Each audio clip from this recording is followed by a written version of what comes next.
नमस्कार सभी को। आज हम पढ़ने जा रहे हैं अष्टम वर्गस्य रुचिया तृतीयो भाग है संस्कृत पाठ्यपुस्तकम।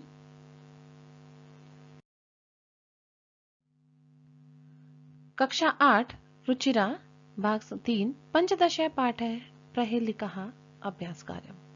इस वीडियो के माध्यम से हम इस पाठ प्रहेलिका का अभ्यास कार्य करेंगे। इससे पिछले वीडियो में हमने इस पाठ का अनुवाद समझा था।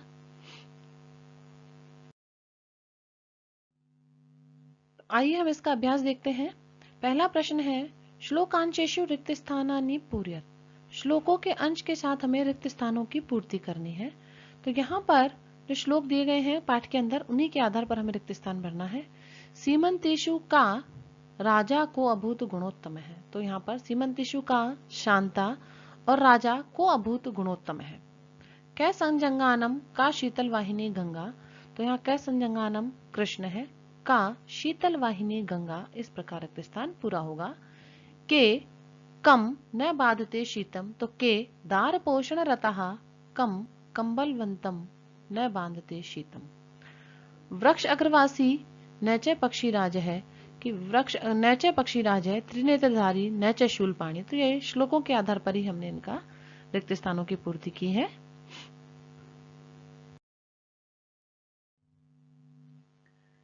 प्रश्न संख्या 2 श्लोकांशान योजत। हमें श्लोकों को मिलाना है। किम कुर्यात कातरो युद्धे मृगात सिंह पलायते। विद्वद्भी का बंधा अत्रोक्तम न बुध्यते। कै संजंगानम कृष्णम का शीतल वाहिनी गंगा। कथम विष्णु पदम प्रोक्तम तक्रम शक्रस्य दुर्लभम। तो श्लोक में जिस प्रकार का हमारे पाठ में आया है उसी आधार पर हमने श्लोकों को यहाँ मिलाया है। प्रश्न संख्या 3 उपयुक्त कथनानाम समक्षम आम अनुपयुक्त कथनानाम समक्षम न इति लिखत। जो कथन सही है उसके आगे आम हाँ लिखना है और जो गलत है उनके आगे न। सिंह करिणाम कुलम हंति। शेर करण हाथियों के समूह को नष्ट कर देता है। आम हाँ यह सही है। कातरो युद्धे युद्धते। कायर व्यक्ति युद्ध में युद्ध करते हैं। न नहीं, क्योंकि कायर युद्ध से भाग जाते हैं। कस्तूरी मृगात जायते। कस्तूरी मृग से उत्पन्न होती है। आम हाँ यह सही है। मृगात सिंह पलाए थे। क्या हिरण से शेर भाग जाते हैं? न नहीं भाग जाते, इसलिए यहाँ न आएगा। कंस संजंगानम कृष्णम। कंसम संजंगानम कृष्णम। कंस ने कृष्ण को मारा था। नहीं, क्योंकि कृष्ण ने कंस को मारा था। तक्रम शक्रस्य दुर्लभम। क्या छाछ शक्र के लिए दुर्लभ है? न नहीं है। जयंतम कृष्णस्य पुत्र है। जयंत कृष्ण का पुत्र है? न, क्योंकि जयंत शक्र का इंद्र का पुत्र है।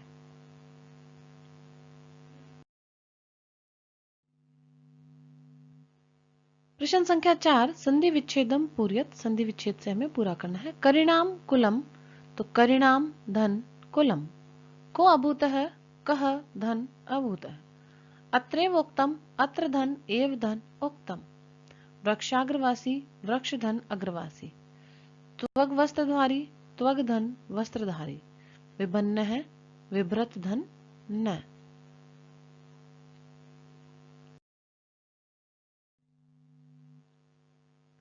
प्रश्न संख्या 5 अधोलिखितानाम पदानाम लिंग विभक्ति वचनम च लिखत। नीचे लिखे गए पदों का हमें लिंग विभक्ति और वचन लिखना है। तो कस्तूरी यह पद स्त्रीलिंग है, प्रथमा है, एक वचन है। युद्धे पुरलिंग सप्तमी एक वचन है। सीमंतेषु स्त्रीलिंग सप्तमी बहुवचन है।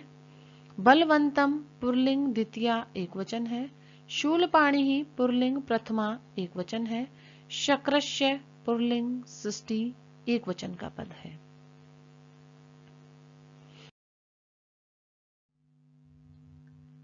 प्रश्न संख्या 6 विलोम पदानी योजित। विलोम पदों को हमें जोड़ना है। जायते यानी जन्म लेना, उत्पन्न होना, तो म्रियते मरना। वीर है इसका विलोम है कात्र है। अशांता जो शांत नहीं है, शांतः जो शांत है। मूर्खई इसका विलोम है विद्वद्भी अर्थात विद्वान। अत्रेव यहाँ ही, तत्रेव वहां ही। आगच्छति आता है, पलायते भाग जाता है। विलोम पद इसका है पलायते। आ समानार्थक पदानी चित्वा लिखत। जो समानार्थक पद हैं वो कोष्टक में से लिखने हैं। तो करिणाम, करिणाम का अर्थ होता है हाथी, तो यहाँ समानार्थक है गजानाम। अभूत हुआ था तो अभवत। वंद्या अर्थात वंदनीय, तो इसका समानार्थक है वंदनिया। बुध्यते जो समझा जाता है, जिसका समानार्थक है अवगम्यते। घट है यानी घड़ा, समानार्थक है कुंभ है। सजघानम मार दिया तो अमार्यत।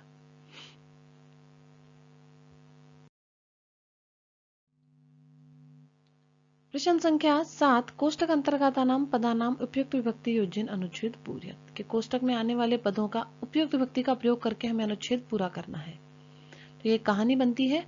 कोष्टक में जो शब्द हैं जैसे आकाश, जलम, घटम, इनके सही विभक्ति का हमें प्रयोग करना है। एक है काक है, तो यहाँ पद आएगा आकाशे, क्योंकि आकाश में डैमानम आसीत उड़ रहा था।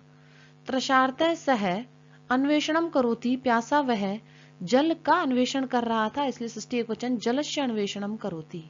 तदा सह अल्पम, उसने थोड़ा सा जल कहाँ देखा, घटम घड़े में, तो यहाँ सप्तमी घटे, तो यहाँ घटे पद आएगा। अल्पम पश्यति, थोड़ा सा क्या देखा, जलम, तो जलम जल को देखा, कर्म में द्वितीया। सह आनीय वह लाया, पत्थर नपुंसकलिंग बहुवचन। उपलानी बहुत सारे पत्थर लाया। पातयति उसने घड़े में डाले, तो घट का सप्तमी आएगी घटे, पातयति। सह ऊपरी आगच्छति वह जल जो था, घटस्य ऊपरी, ऊपरी के योग में षष्ठी, घड़े के ऊपर आ गया था। काकः आनंदम जलम पीत्वा तृप्यति, कौवा जल पीकर आनंदों से तृप्त हो गया। तो इस प्रकार ये कवि की कहानी है और यहाँ पर हमने विभक्तियों का प्रयोग किया है। पुनः पढ़ रहे हैं। एक है काके आकाशे डयमाना आसीत, त्रषार्ते सह जलस्य अन्वेषणम करोति। तदा स घटे अल्पम जलम पश्यति, उपलानी आनीय घटे पातयति। जलम घटस्य ऊपरी आगच्छति, काके आनंदम जलम पीत्वा तृप्यति।